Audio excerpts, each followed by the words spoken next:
So the Fast and Furious franchise is back.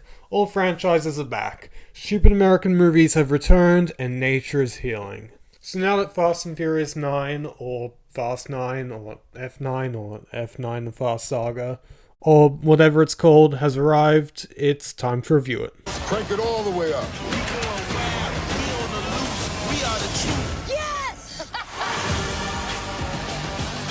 Okay, no beating around the bush here. The Fast and Furious franchise has given up on trying to be real movies a long time ago.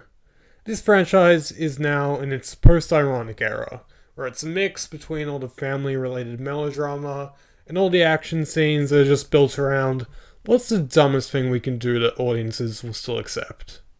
It's perfect. It's the perfect formula for this franchise.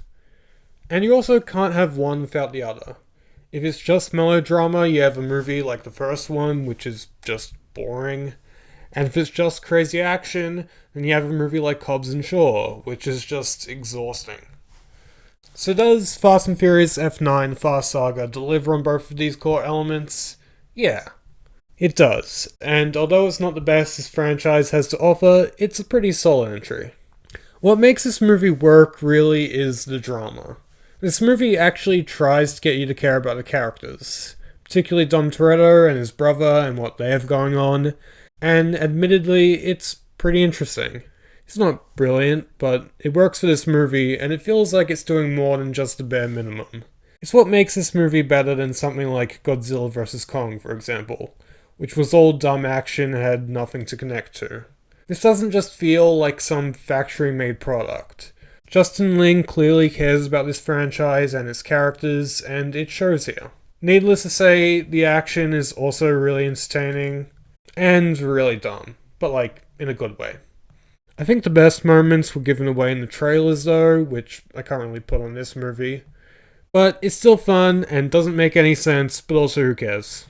As for the negatives, speaking as a fan here, I'm kinda mad that Han didn't really get to do anything. He's brought back. They do a pretty half-assed job explaining how he survived, and then he doesn't have much else to do. Which sucks, because he's a fan favourite, and in my opinion is the best character in this franchise by far. The villains are also just really bad. I do not care for Charlize Theron's character in these movies.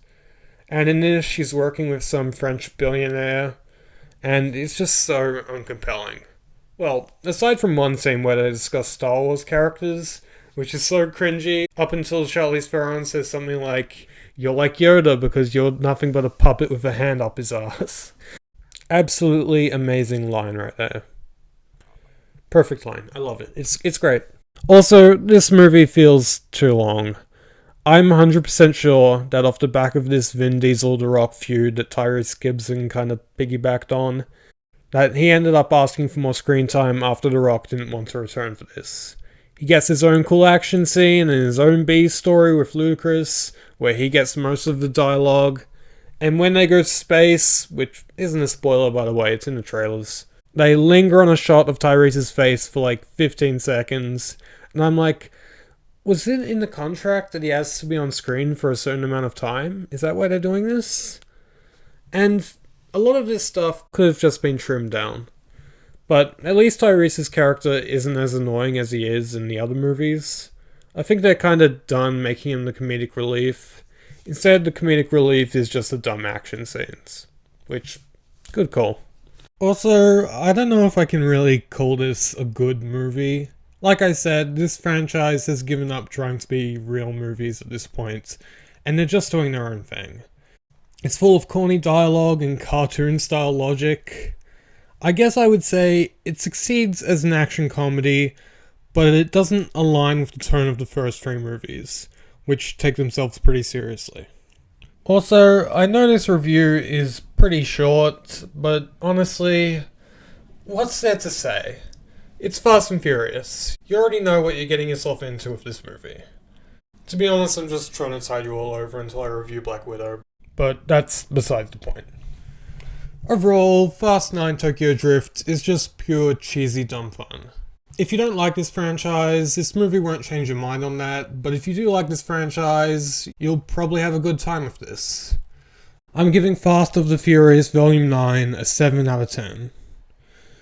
Anyway, that's what I thought about F9 Cruise Control. Thanks for watching, I really appreciate it. If you want, you can follow me on Twitter at CinemaGeekYT. Leave a like and subscribe for more videos like this one.